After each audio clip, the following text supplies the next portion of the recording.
Сәлем достар, сіздермен осындай 25 минуттың ішінде тойымды әрі дәмді күрішті әзірлейтін боламыз. Ол үшін жуас, сәбіз 70 граммнан және де 1-2 тал чеснок қажет болады.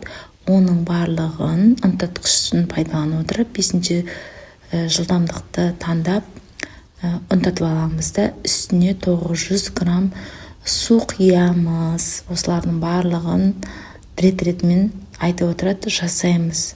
Содан кейін дәміне қарай тұз салатын боламыз. Және де 1 кесе күрішті өлшеп осы корзинаның көмегімен жуып, корзинаға орналастырасыздар.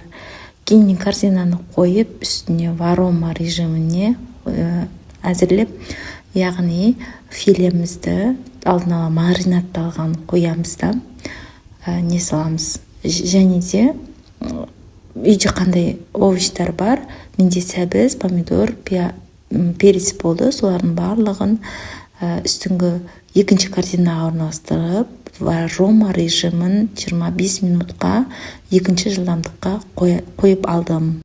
25 минут уақыт өткен соң тамақ әзір болады. Оның дайын болғаннан кейін корзинадағы нені алып тастап, күрішті үстіне 70 грамм сливке құямыз. Менде 33% болғандықтан 70 грамм құйдым. Егер де сізде пайызы 20%-дан аз болатын болса, 100 грамм құясыз. Және сиыр салдым 50 грамм сары май саласыздар.